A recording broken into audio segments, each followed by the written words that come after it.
Olá, seja bem-vinda, seja bem-vindo a mais uma aula de vinho em formato de podcast. Eu sou o professor Marcelo Vargas, nós vamos rodar a vinheta e já vamos para o conteúdo.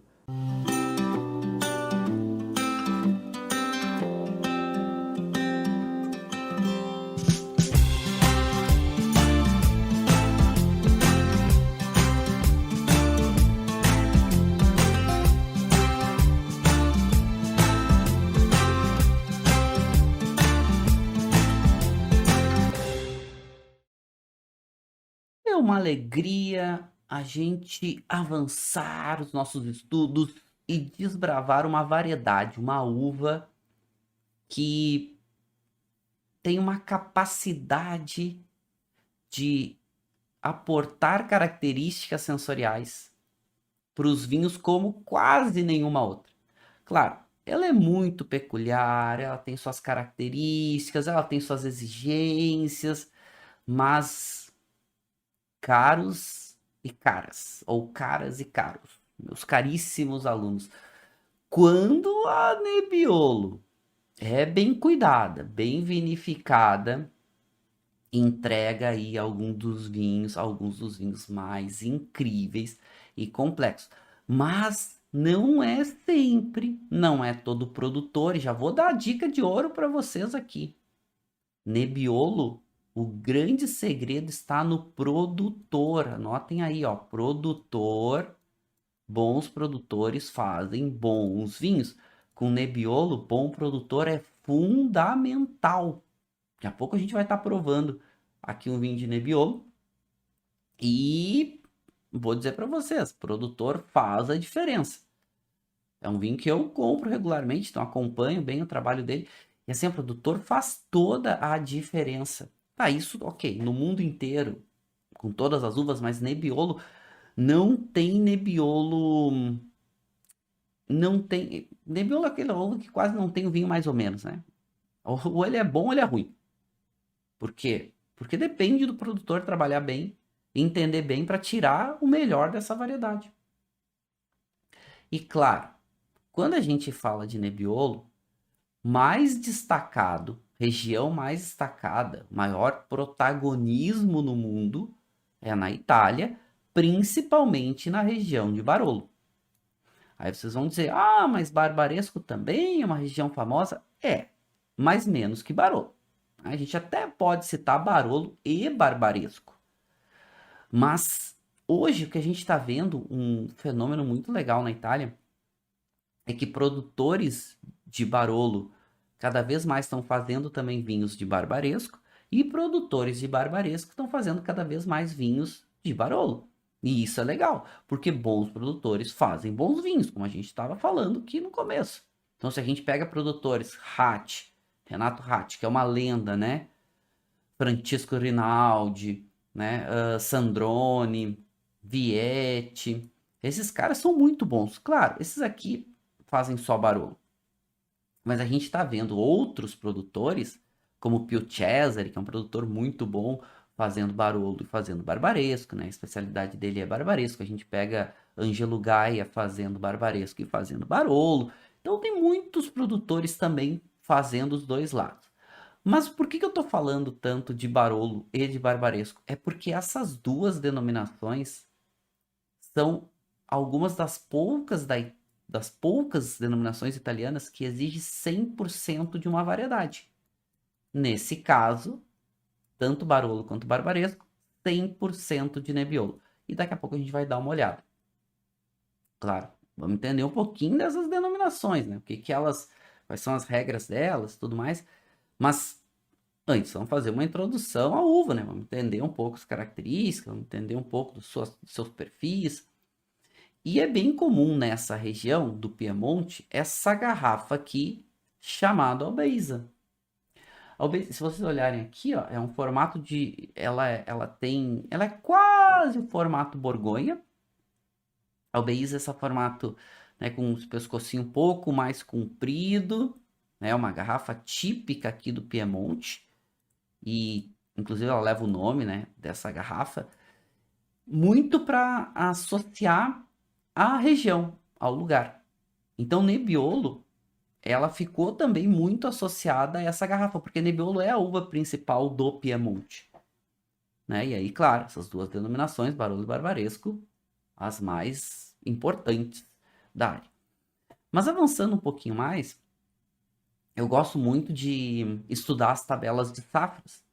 As tabelas de safras que alguns críticos, algumas revistas publicam regularmente. Essa da Wine Enthusiast, e aqui é a última versão, a gente olhando com um pouco mais de atenção, percebam, porque essa tabela de safra ela mostra o perfil, primeiro, da safra, né? Eles avaliam e vão revisando a cada X tempo, mas eles também avaliam uma maturidade para consumo, o melhor momento para consumo de determinadas safras. Claro, isso é uma média. E se a gente olhar aqui a gente está avaliando, ou né, a Wine Enthusiast, Piemonte sendo Barbaresco e Barolo, e se a gente olhar, quando está marcadinho em vermelho, eles recomendam guardar. Ou seja, ainda não está no melhor para ser consumido. Quando fica verdinho, esse verdinho aqui meio azulado, e aqui vocês podem ver, ó, o nosso menuzinho, né, nosso índice aqui, o que que significa, ó, o vermelhinho ainda não está no auge para consumir, vai guardar. O verdinho meio azulado aqui está dizendo, olha, pode consumir, pode beber, mas ainda não está no pico, né? Não está no auge. E se a gente olhar o que seria o auge, o melhor momento, seria o verde mais clarinho, dizendo, olha, manda ver que tá no melhor da maturidade. Manda, vai firme. E se a gente olhar aqui, Barolo e Barbaresco, eles vão começar a consumir e recomendar no auge, olha, com mais de 10 anos. Olha, a gente tá falando aqui 2010, que é uma safra importante de qualidade, pode ver, né? 98 pontos, tanto para Barolo quanto para Barbaresco, ele tá dizendo, olha, para Barbaresco pode começar a consumir, né? Já vai estar bem. Barolo, nem isso. Espera mais. Então, e olha quantos em vermelho dizendo, olha, ainda está muito jovem para ser consumido. Não guarda mais um tempo que ainda não está no seu melhor. Por quê? E essas duas denominações, 100%, a exigência da denominação, 100% Nebbiolo. Então, Nebbiolo é famosa pelos seus vinhos de guarda, pelos seus vinhos potentes. E uma coisa que acontece cada vez mais com frequência é Nebbiolo fazendo vinhos potentes e concentrados, fazendo vinhos de guarda, mas os produtores tentando fazer vinhos com a Nebbiolo para serem consumidos mais jovens com mais prazer. Por quê? Porque a gente ouvia falar que Barolo precisava de 30, 40 anos para consumir um Barolo no seu melhor, né? Então, poxa, quem espera 30, 40 anos para consumir um vinho? E aí o que começou a acontecer, né? Começou que o consumidor quer tomar um vinho mais pronto, com mais características sensoriais, né? Não tão duro, não quer guardar tanto tempo. Então os produtores de Barolo de Barbaresco também eles começaram a fazer vinhos mais macios, vinhos menos potentes, concentrados, para ser consumidos mais jovem. Hoje a gente está tudo nessa onda, né, de consumir vinhos um pouco mais cedo, tudo mais. Mas dá para vir de ver que é uma uva que faz vinhos potentes, né, concentrados. E não à toa que também esses vinhos são muito caros. As regras de denominação, tanto para Barolo quanto para Barbaresco, são bem rígidas. Não é regrinha simples. Beleza. Avançando um pouquinho sobre Nebbiolo, ela tem alguns sinônimos. E alguns sinônimos importantes. Claro que Nebbiolo é um nome, digamos que oficial, o mais utilizado, o internacionalmente utilizado.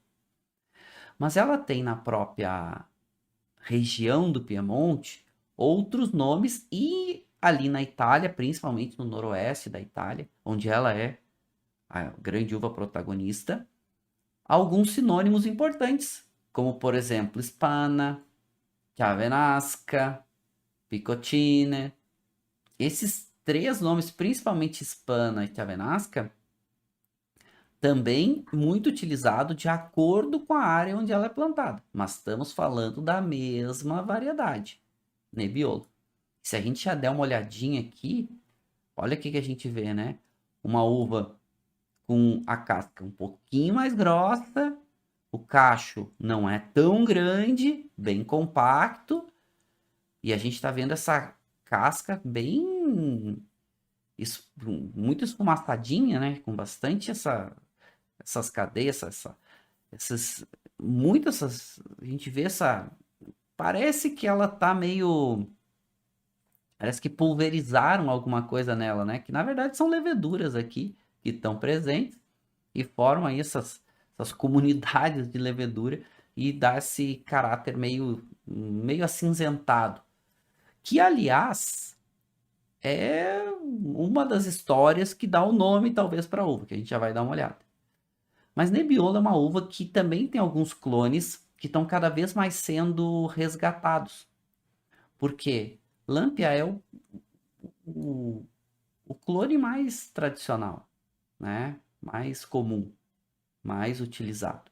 Né? Essa é a ideia, esse é o conceito mais comum. Né?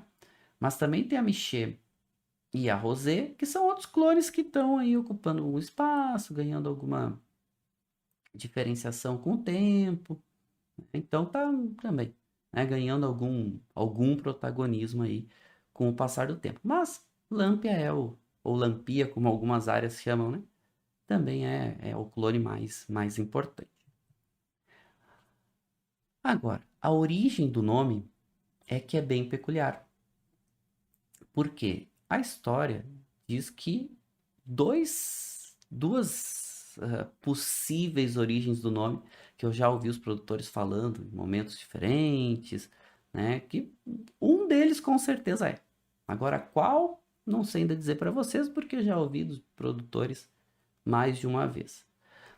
O certo é que o nome Nebbiolo deriva de nébia. E nébia é associado, né, aqui no Piemonte, a neblina, porque nébia é neblina.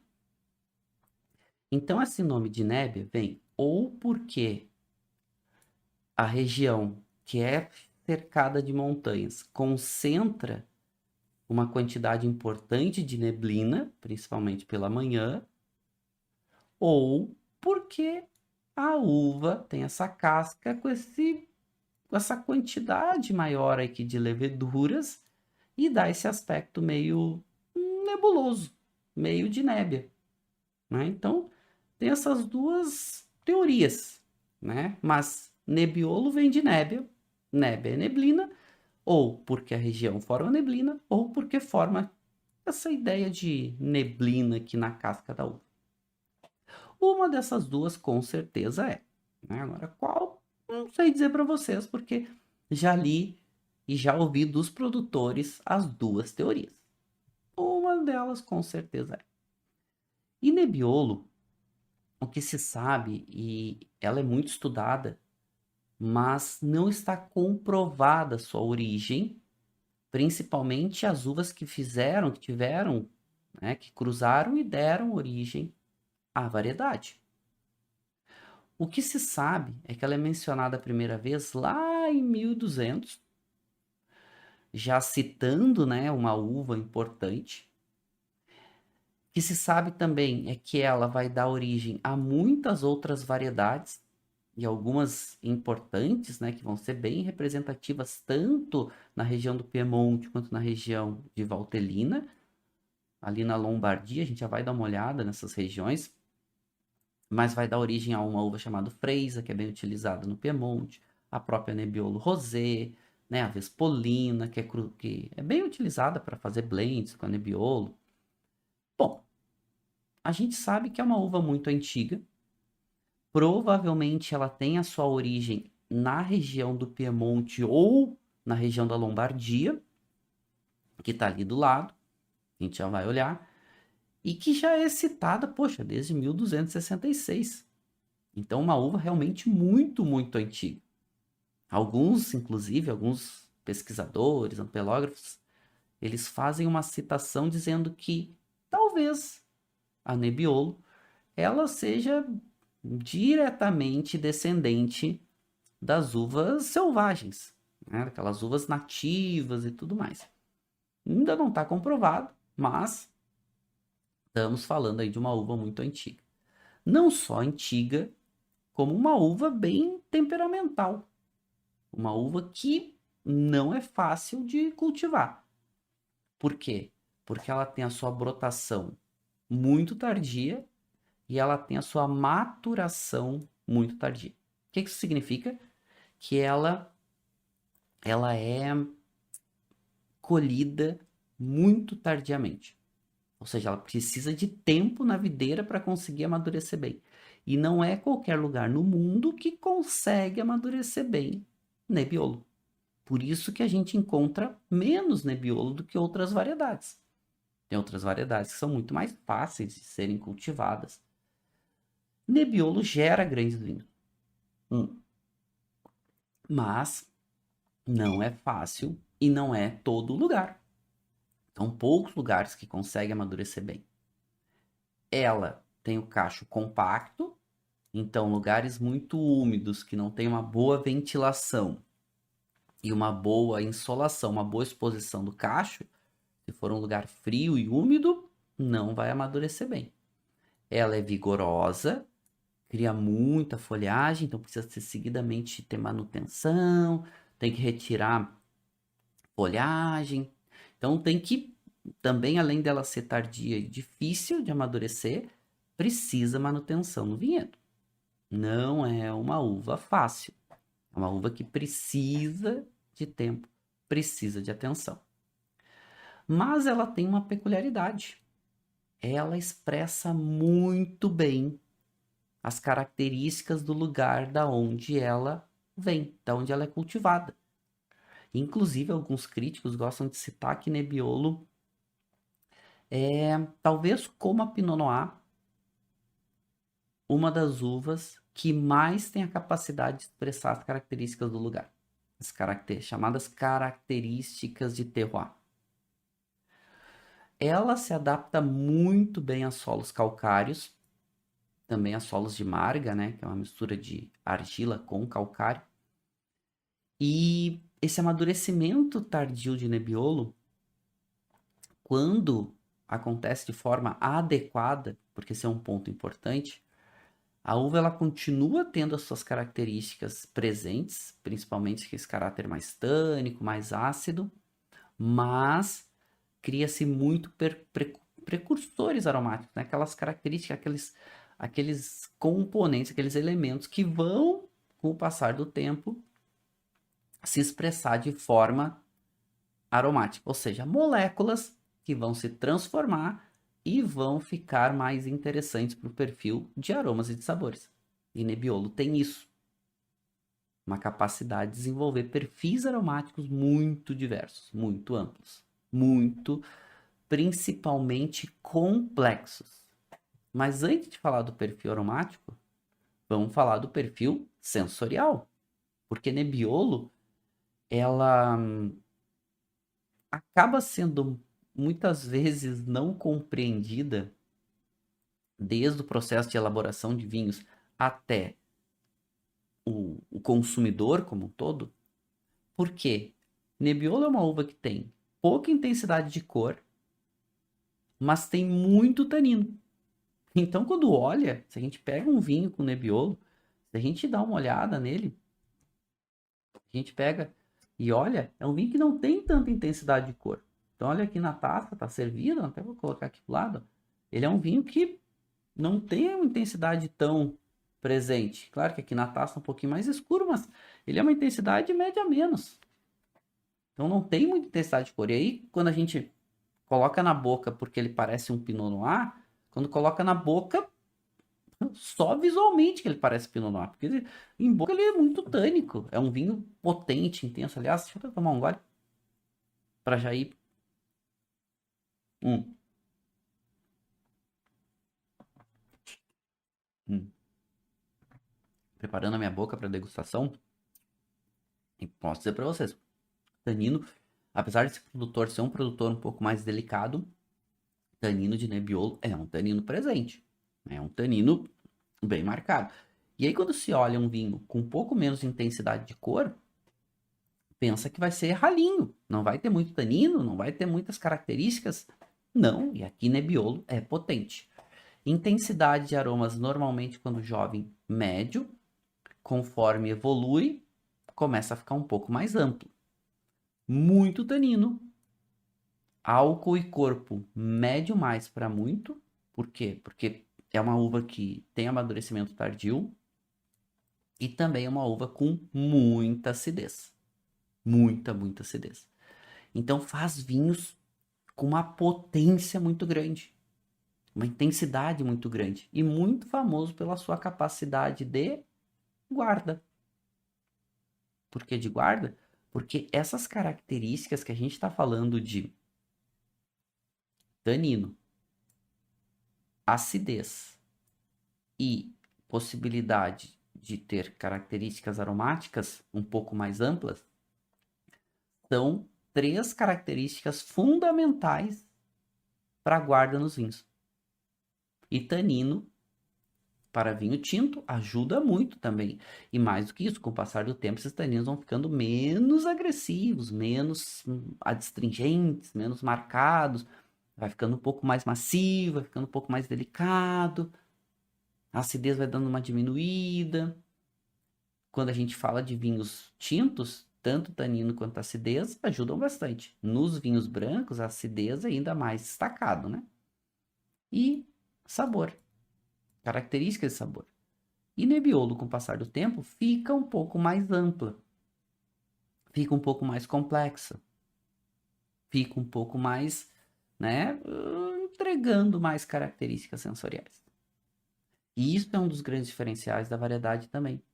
É que com o tempo, quando ela amadurece bem, quando ela é bem vinificada, com o passar do tempo, com a guarda do vinho, esses aromas mais complexos vão aparecendo, os aromas terciários.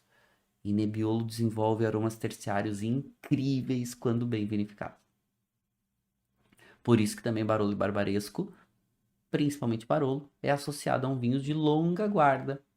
Não são todos, né? Mas alguns produtores que gostam de extrair um pouco mais, concentrar um pouco mais o vinho, vinhos que entregam muitas características. Então, o que dá guarda para vinho, principalmente tanino, acidez e concentração de sabores. E aqui em sabores, eu acho que é outro ponto destacável de Nebbiolo. Porque Nebbiolo, quando jovem, não é muito aromático. Aliás, nem quando evolui, Nebbiolo fica muito intenso em aromas e sabores. Aliás, tão intenso em aromas. Acho que esse é outro ponto importante. Ela não é aquelas uvas extremamente aromáticas. Normalmente a intensidade de aromas é médio para médio mais.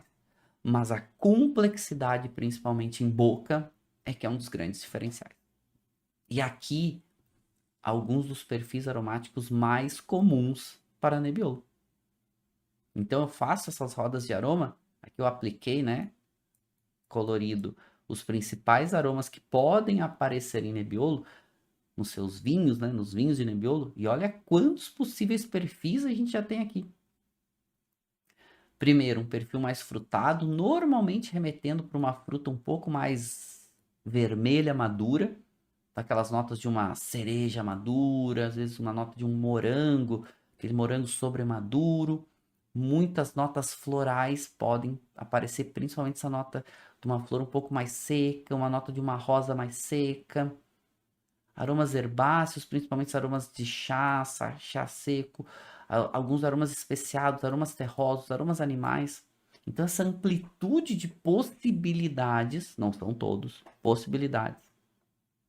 Com o passar do tempo, o Nebbiolo vai ficando mais amplo. Vai tendo mais possibilidades de perfis aromáticos. Vai ficando mais complexo. E aí, claro, vai amaciando o tanino, a acidez vai dando uma diminuída, os aromas vão ficando mais amplos, os elementos mais integrados, e aí a gente começa a ter vinhos incríveis. Incríveis.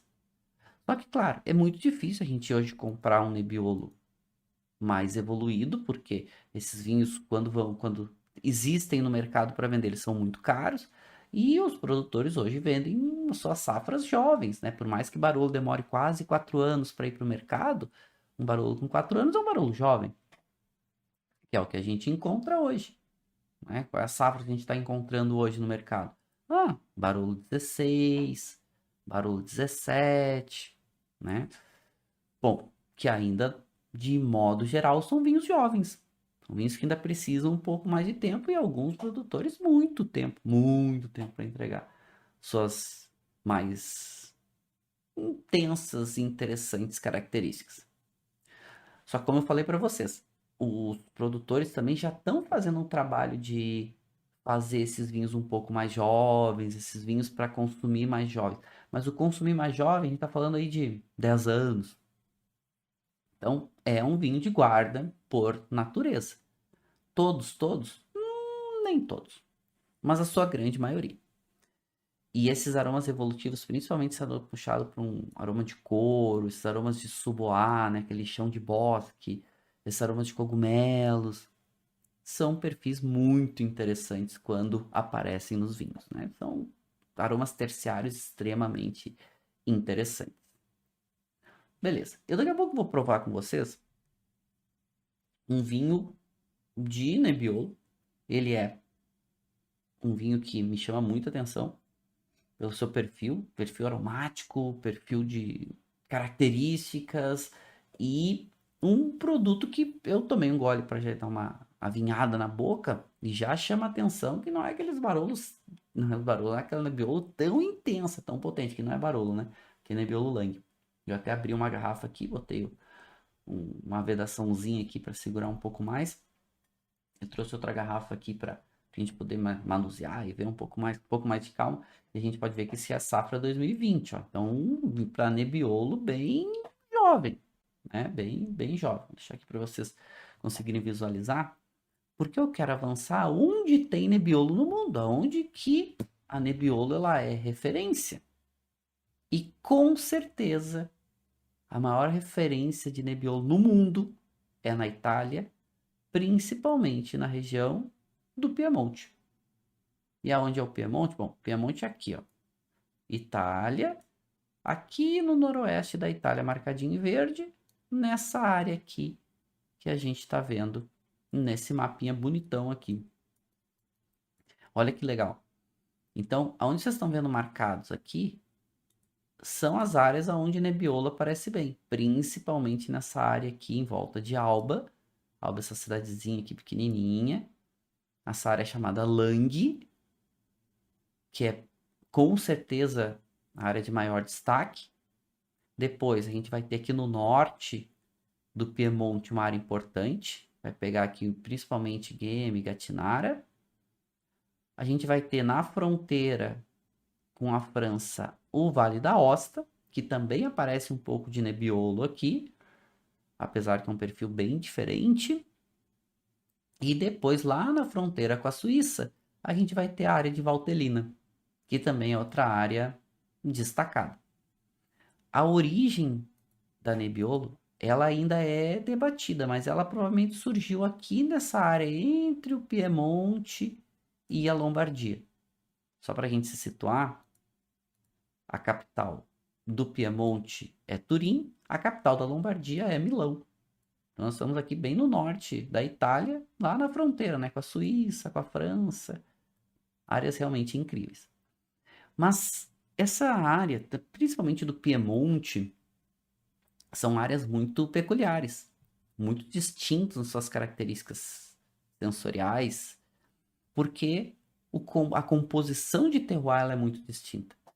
Então, aqui é uma região que tem montanhas, aqui é uma região que tem altitude, a gente tem áreas de colina, a gente tem uma exposição solar muito interessante, porque a região aqui ela é cercada de cadeias de montanha, literalmente de norte a sul, então protege um pouco da entrada de nuvens, né? Nuvens de chuva, nuvens que vão principalmente bloquear o sol. E a Nebbiolo precisa de sol, né? A Nebbiolo precisa amadurecer bem. E ela não pode amadurecer em locais muito quentes. Por quê? Não é que não possa. É que ela não consegue amadurecer bem em locais muito quentes, porque ela não consegue desenvolver bem os seus aromas. Ela precisa ter um amadurecimento adequado, ou seja, não é só ter calor. Locais muito quentes, ela não consegue desenvolver seu perfil aromático bem. Então, olha como é uma uva difícil, né? É uma uva chata. Não é qualquer lugar que consegue amadurecer. E aqui para a gente ver ó, que o Piemonte, o que faz? Primeiro, de modo geral, essas cadeias montanhosas que a gente está vendo aqui, ó, bloqueiam principalmente as nuvens de chuva.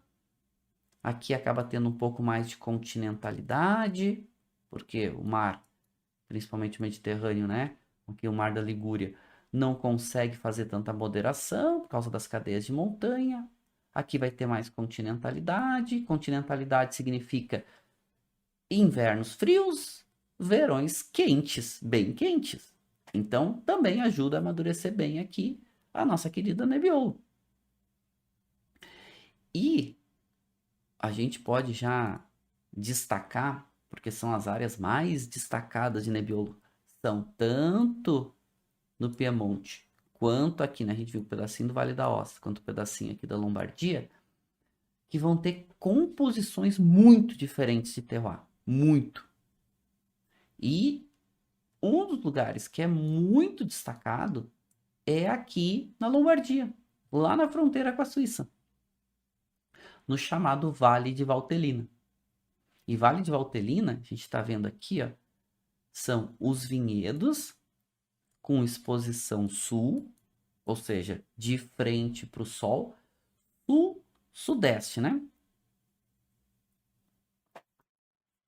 Literalmente de frente para o sol o tempo inteiro, para conseguir amadurecer bem as uvas aqui. E aqui eles têm uma denominação, porque Valtellina envolve várias denominações, várias não, algumas, né? Principalmente uma DOC e uma DOCG, que são bem importantes. Porque DOCG, na verdade, são duas, né? Que a gente vai ter aqui. A gente vai ter a superior e a gente vai ter a Sforzato. Mas, de modo geral, aqui algumas dessas denominações, principalmente essa denominação chamada Sforzato, de Valtellina, vai fazer uma Nebbiolo com apacimento. Técnica do Amarone. Colhe a uva, deixa ela desidratar fora do cacho. Fora do cacho, na verdade, não, né? Na verdade, o cacho inteiro fora da videira. Porque o cacho fica inteiro, né? Algumas uvinhas saem ali, mas não é o que eles querem. Querem os cachinhos inteiros ali desidratando. Aqui, uma peculiaridade muito grande, porque aqui a acidez ela é muito alta, porque a gente está numa área um pouco mais fria, com uma exposição solar muito boa, uma amplitude térmica muito boa, mas principalmente uma exposição, primeiro com solos, né? Com uma capacidade de drenagem muito boa, solos que conseguem ajudar um pouquinho no amadurecimento, exposição sul e sudeste, consegue lentamente a Nebbiolo amadurecer. E aqui a gente tem algumas das denominações mais incríveis assim para Nebbiolo, por mais que fique um pouco à sombra do Piemonte, porque a gente está na Lombardia, são simplesmente incríveis. E aqui a regra da denominação em Valtellina exige no mínimo 90% de Nebbiolo, que aqui na verdade ela tem um sinônimo que é a Venasca. A Venasca é um dos sinônimos que a gente viu, e aqui em Valtellina é o nome dela, né? Ou seja, é a Nebbiolo que tem um sinônimo. Esse produtor para mim é o melhor deles aqui da região de Valtellina, chamado Arpepe. Tem outros produtores muito bons aqui, mas Arpepe para mim é destacado. E tem o Valtellina Rosso, que é o DOC. E já tem o Valtellina Superiore, que já é um DOCG, com uma regra um pouco mais rígida. Toda vez que, né, a gente tem uma DOCG, a regra normalmente é um pouco maior. Essa aí já exige 12% mínimo de álcool, 24 meses de madeira, 24 meses de amadurecimento mínimo 12 em madeira. Tem algumas zonas destacadas que pode aparecer no rótulo. Então já começa a ficar um vinho um pouco mais concentrado. E o Sforzato, que é o mais intenso deles. Por quê? porque é feito com técnica de apacimento. Colhe a uva, deixa ela desidratar, desidrata aí por alguns meses, normalmente algo em torno de 2 meses, 3 meses. A uva vai ficando passa e aí eles vão vinificar. O volume diminui bastante, mas a concentração aumenta muito, porque diminui, né? A água evapora, mas ficam as características restantes. E vai fazer um vinho normalmente muito potente e concentrado. Alguma coisa de esforçado chega no Brasil, mas é bem caro. Bem caro, né? Também mínimo aí de 20 meses, sendo no mínimo 12 em madeira. Faz um vinho realmente muito interessante, muito potente. Aí a gente chega no Piemonte, né? Piemonte, essa terra lindíssima. Piemonte, né? Ao pé da montanha, essas cadeias montanhosas aqui bem bonitas ao fundo, né? Dá pra gente ver que esses formatos de cadeias realmente espetaculares, bonitas, são incríveis, são destacadas. E aqui vale uma observação, né? Aqui é a terra da Nebbiolo. Aqui que ela se expressa com características únicas, principalmente nas melhores áreas. Metade das encostas, exposição sul-sudeste, solos com uma drenagem muito boa. Mas vamos entender um pouquinho.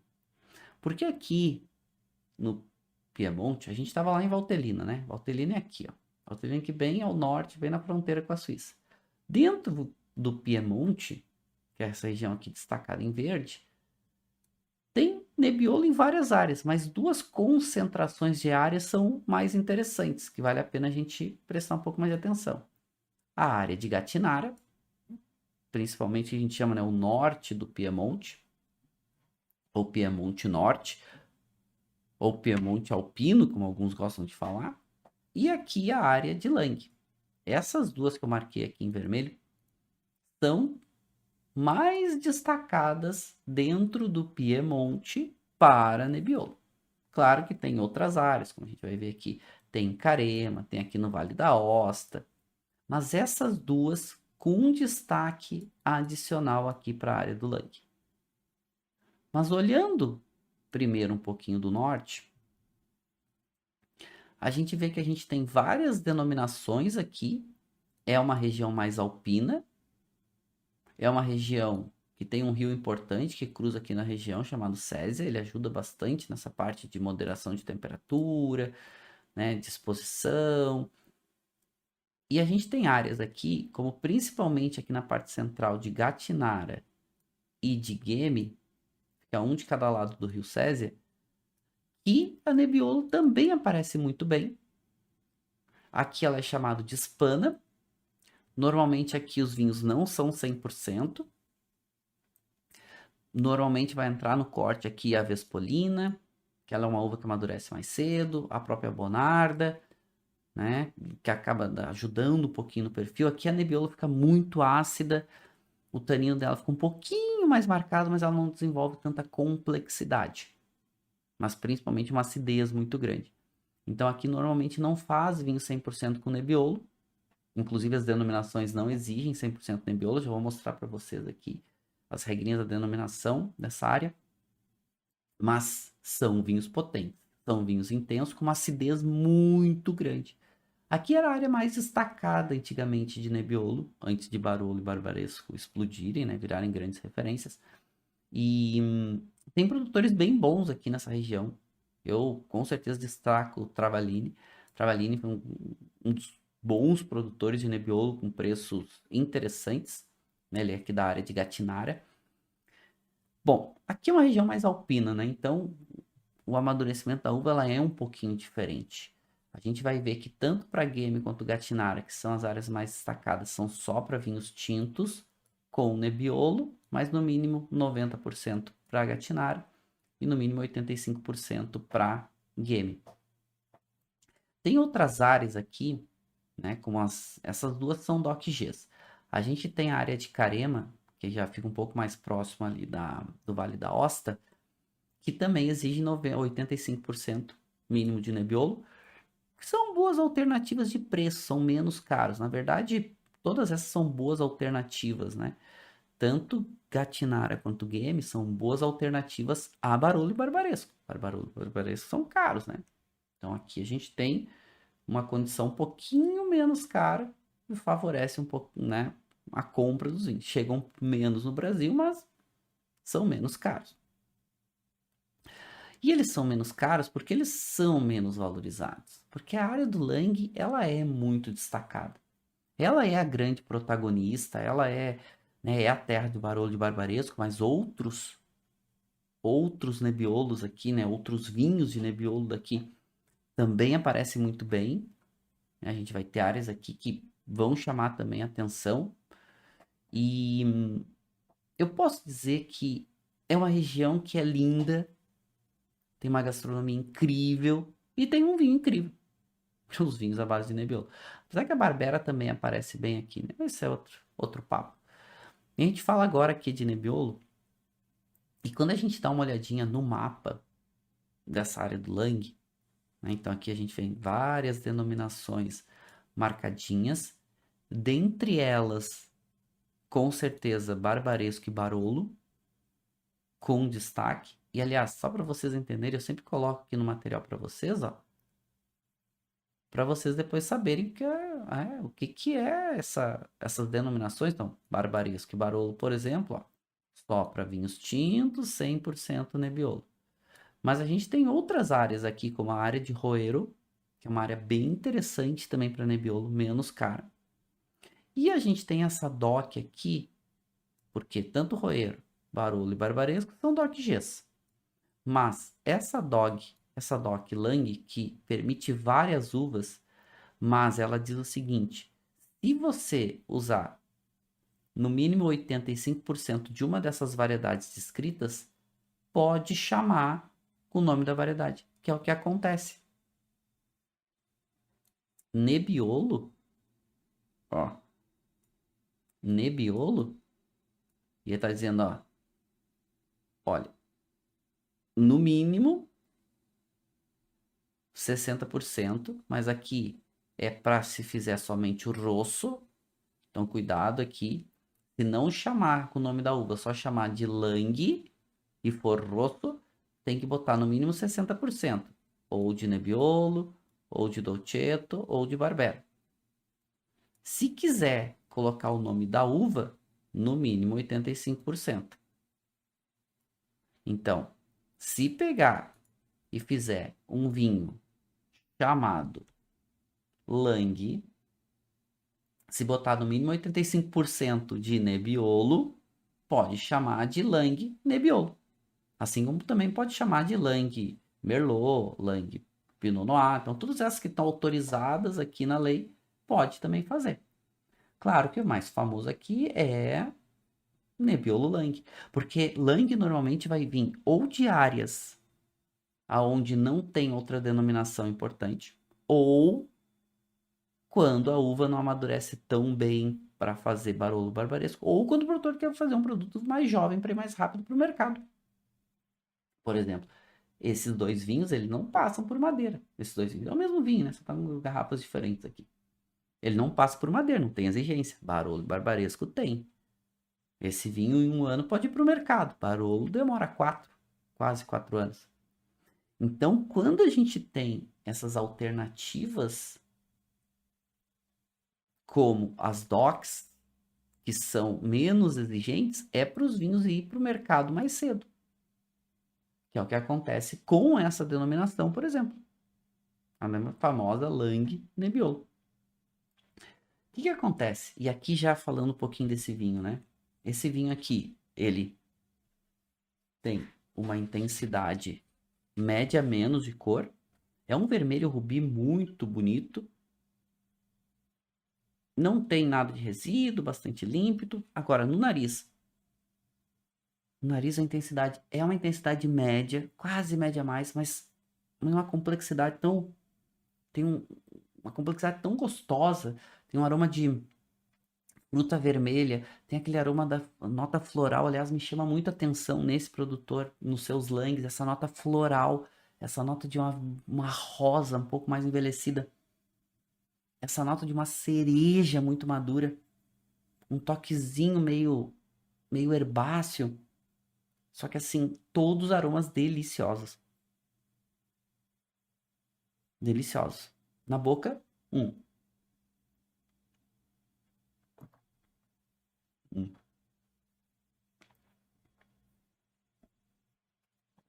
copinho de descarte aqui, mas esqueci de descartar, né? Gosto muito desse produtor. Primeiro, ele é um vinho seco, tanino médio mais, mas textura um pouco menos agressiva, né? Ele é gostoso já na boca. Álcool é um álcool médio, quase médio mais. Corpo é um corpo médio mais. E a acidez é uma acidez média mais. Não é aquela acidez tão gritante. Ele é um vinho menos concentrado. É um vinho que já é gostoso agora. Já é uma delícia tomar ele agora. Complexo, tem sabor, tem uma intensidade gostosa, mas, pô, um vinho 2020.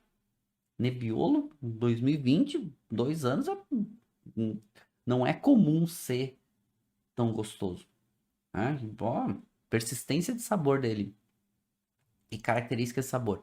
Característica de sabor, de novo, lembra muito as frutas vermelhas, lembra bastante a nota floral. Ele tem um toquezinho um pouco mais terroso em boca, mas muito agradável. E a persistência é uma persistência quase média a mais. O nível de qualidade desse vinho, ele é um vinho para Nebbiolo chegando em muito bom. Bom para muito bom. Ele é um bom Nebbiolo, com certeza. Quase muito bom, assim, ele poderia ter um pouco mais de complexidade em boca, uma persistência um pouco maior, mas é para cima, né? É gostoso, é amplo. Hum,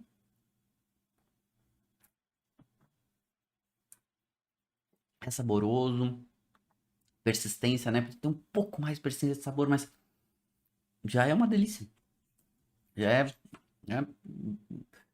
para Nebbiolo, completamente fora de curva para um Nebbiolo de 2 anos. Com qualidade, mas um pouco mais macio. Que é um pouco da pegada que o Principiano Ferdinando faz. É 13% de álcool aqui. E ele gosta de fazer vinhos de menor intervenção e vinhos mais delicados, menos extraídos. Ele deixa esse vinho mais ou menos 1 ano em, em tanque de aço inox, não passa por madeira, para o vinho já dar uma sentada, dar uma acalmada, ficar um pouquinho mais, né, elegante, porque não vamos esquecer, né? A gente tá falando de Nebbiolo, então Nebbiolo é tânico e é ácido, é da uva, e vai expressar isso nos seus vinhos, é normal, é normal. Aliás, quando a gente fala isso aqui, é uma DOC que pega uma área grande, né? Então, se a gente voltar aqui, ó, você vai ver que essa DOC, aqui marcadinho, ó, Lang, é tudo marcadinho em 12. Então, se vocês olharem, deixa eu limpar aqui esses riscos para ficar mais fácil. Se vocês olharem aqui, ó, tudo marcadinho, aonde está aqui como 12, ó, é a área que dá para produzir Nebbiolo Lang. Dentro dessa área grande, se vocês olharem, tem áreas menores, dentre elas aqui, essa pequenininha aqui chamada 3, quer dizer, o número 3 que é Barolo, e essa outra aqui, número 2, que é Barbaresco. E essas duas são ainda mais destacadas para Nebbiolo. Então, vamos pegar aqui, né? Essas duas áreas. Aqui é Alba, uma cidadezinha linda, incrível. Várias comunas aqui dentro reunidas, principalmente a oeste é a denominação de Barolo e a leste é a denominação de Barbaresco. Barolo e Barbaresco envolve várias comunas, a denominação. Tem uma delas, em Barbaresco, por exemplo, são 4. Neive, Barbaresco, Treviso e aqui uma San Rocco é uma frazione de Alba. Uma dessas comunas se chama Barbaresco que dá o nome a toda a região, ou a toda a denominação, na verdade. Assim como em Barolo. Tem uma comuna, uma cidadezinha, que é Barolo, que dá o nome à denominação que envolve 11 comunas em volta. E aqui sim, aqui a coisa é mais séria. Regras bem mais rígidas, precisa de mais tempo. São vinhos que precisam de tempo para ir para o mercado, inclusive pela regra de denominação. Se a gente der uma olhada, e aí aqui alguns produtores que para mim são alguns dos mais icônicos de Barolo, né, como Renato Ratti, Roberto Voerzio, clássico, né? Alto Conterno. Esses caras aqui são incríveis. E aí, quando a gente tem bons produtores, tanto em Barolo quanto em Barbaresco, os vinhos ficam muito caros. Tem muita qualidade, mas ficam muito, muito caros. Por quê? Porque os vinhos entregam muita qualidade. E aí, normalmente, são vinhos de longa guarda. Barolo, só para a gente se situar, Barolo é uma denominação, na verdade, uma DOCG, né? Seria Denominazione de Origine Controllata e Garantita. É a denominação de origem controlada e garantida. Nenhuma denominação italiana é sinônimo de qualidade. Nem Barolo, nem Barbaresco, nem nenhuma outra. Mas são indícios de regras mais rígidas.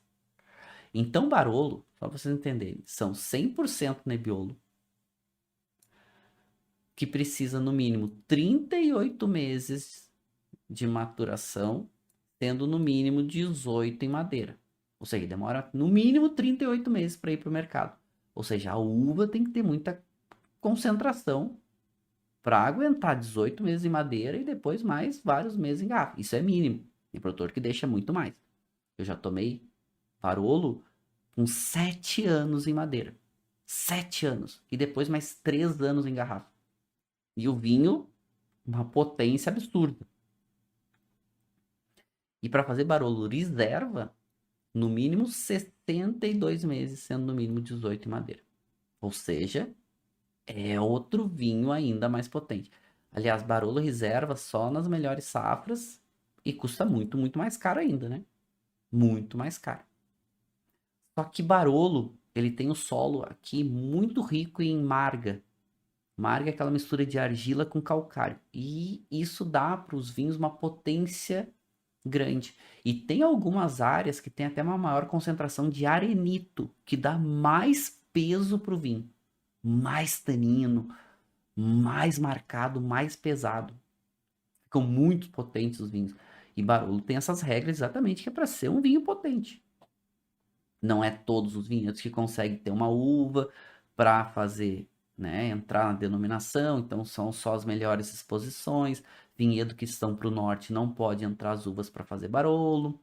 Só os vinhedos que estão com exposição sul, sudeste, sudoeste. E aí os produtores pegam as uvas de outras áreas para fazer os Nebbiolos Lang. Então, por isso que são alternativas. Não significa que sejam piores, são alternativas interessantes com preços menores. E Barbaresco, né? Que 3 ícones de Barbaresco. Gaia, que é a maior referência de Barbaresco disparado. Bruno Giacosa, que é outro grande ícone. Aqui Cliché Pagé, né? Outro produtor bem importante. Tem tantos, né? Estão falando aí de centenas e centenas de produtores. Tanto em Barolo quanto em Barbaresco. Só que Barbaresco, a regra é um pouco menor. Um pouco menos rígida do que em Barolo. Aqui o solo de Barbaresco é um solo parecido com Barolo, mas principalmente com esse solo com maior presença de calcário, marga calcário, onde os vinhos ficam intensos, mas são um pouco menos do que os solos onde tem arenito. Então aqui, Barbaresco, os vinhos são um pouco mais delicados que Barolo, um pouco menos concentrados, um pouco mais de complexidade, mas com um pouco de delicadeza. São mais concentrados ou menos concentrados que Barolo? De modo geral, menos. São um pouco mais delicados, mas depende sempre do produtor, né? Tem barbarescos que são muito potentes, muito intensos. Gaia, por exemplo, é um vinho que precisa de tempo. É muito concentrado, é muito potente. Só que a regra de barbaresco é um pouco mais branda, um pouco mais flexível. Exige no mínimo 26 meses de maturação, sendo no mínimo 9 em madeira. O restante pode ser em garrafa. E para o reserva, no mínimo 50, com no mínimo 9 em madeira. 50 meses, 9 meses. E é para ser um vinho um pouco mais delicado, é para ser um vinho um pouco mais elegante, é para ser um vinho para ir para o mercado um pouco menos caro e um pouco mais cedo que Barolo. Mas mesmo assim, bons produtores de barbaresco vão fazer vinhos concentrados, vinhos que precisam de tempo, vinhos intensos, vinhos potentes. Mas são boas alternativas, normalmente custam menos que Barolo. São um pouquinho menos famosos e acabam custando um pouquinho menos. É, vamos dizer assim, né? Acabam custando um pouquinho menos, mas ainda assim podem ser muito caros. Muito, muito caros. Né? Bons produtores são realmente muito aclamados. E tanto Barolo quanto Barbaresco são grandes referências aí para o mundo e muito cobiçados esses vinhos. Mas só para a gente saber, né, que a gente também tem Nebbiolo no Brasil. Apesar de Nebbiolo não ser só na Itália, mas a grande maioria dos vinhos de Nebbiolo estão na Itália. A maior parte. Então, falando de um volume de produção aí de mais de 90% da variedade aqui na Itália, aqui, né? Lá na Itália, no noroeste da Itália. Mas tem Nebbiolo no Brasil. Aliás, tem algumas videiras bem interessantes de Nebbiolo na Serra do Sudeste. E tem alguns produtores que fazem Nebbiolo aqui com perfis bem diferentes, né? A gente tem ali de Carraro, que já faz um tempo que tem, né, alguns vinhos de Nebbiolo. A Valparaíso, que é uma proposta bem diferente, né? Uma vinícola com uma pegada bem mais de menor intervenção, bem mais natural, vinhos com tentando expressar um pouco mais, né, a sua essência. São bem interessantes também, né? A gente tem outros produtores, na própria Casa Fontanari, mas eu acho que também vale um destaque, né, para o Antonini, que tem a Quinta Barroca da Tilha, em Viamão, né, Viamão, na Grande Porto Alegre, é uma região que já teve alguns nebiolos destacados aí da antiga adega medieval, uma vinícola antiga, que fazia algum sucesso aí nos anos 80, anos 90, com seus nebiolos, e, e aí Viamão ganhou um destaque nessa cidade da Grande Porto Alegre por produzir alguns nebiolos interessantes. E a Quinta Barroca da Tilha faz alguns vinhos de nebiolo. E, claro, é uma vinícola bem pequena, bem artesanal. Então é bem difícil conseguir comprar os vinhos são um pouquinho mais caros, mas também são boas experiências aí. Claro, no Brasil custando um pouco menos, um perfil um pouco diferente do que a gente encontra na Itália, né? Então depende do produtor. Ali de Carraro, por exemplo, não gosta de usar madeira, né? Não usa madeira nos seus vinhos.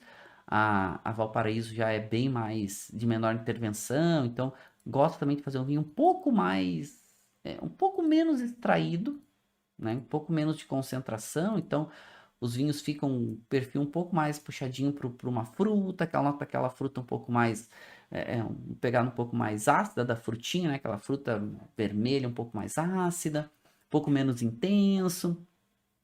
São perfis diferentes, né?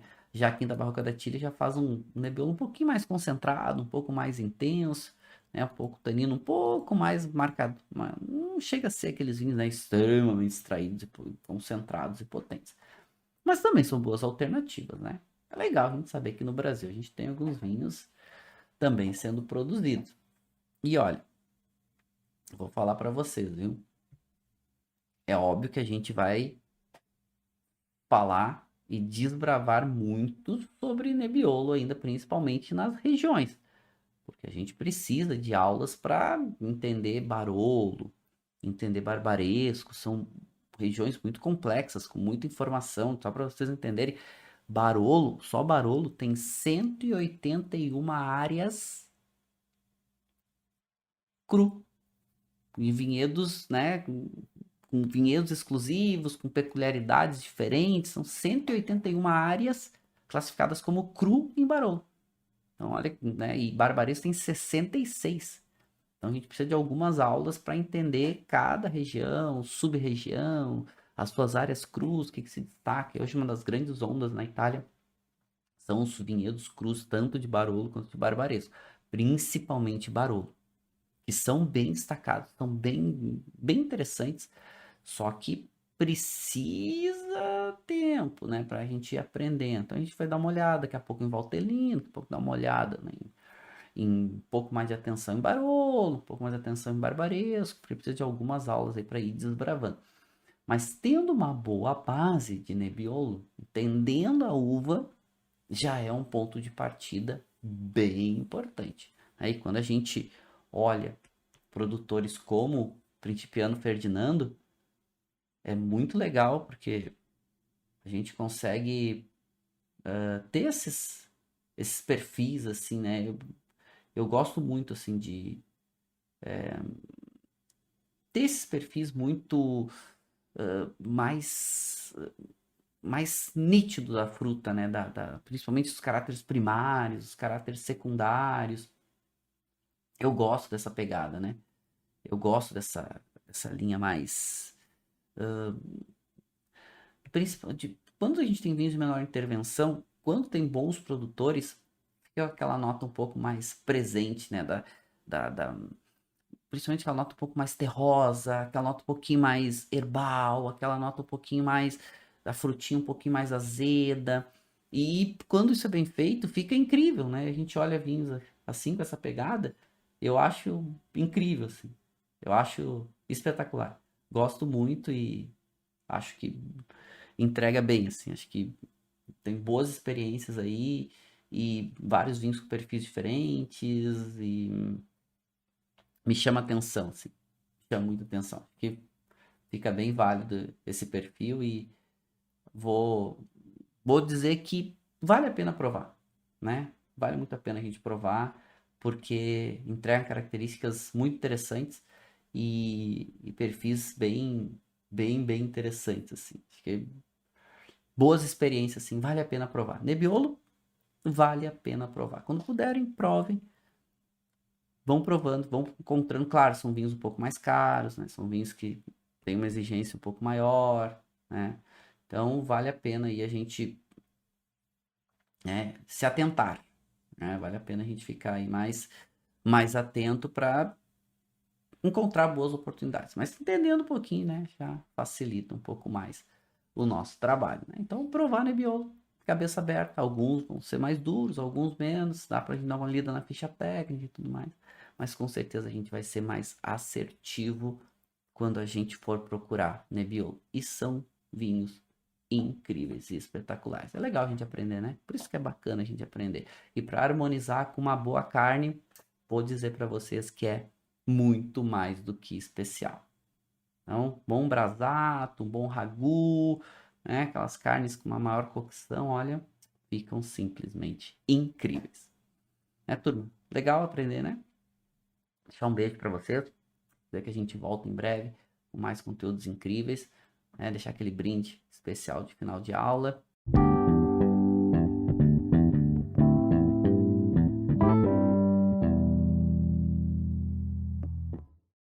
Você acabou de ouvir uma aula de vinhos do professor Marcelo Vargas, em formato de podcast.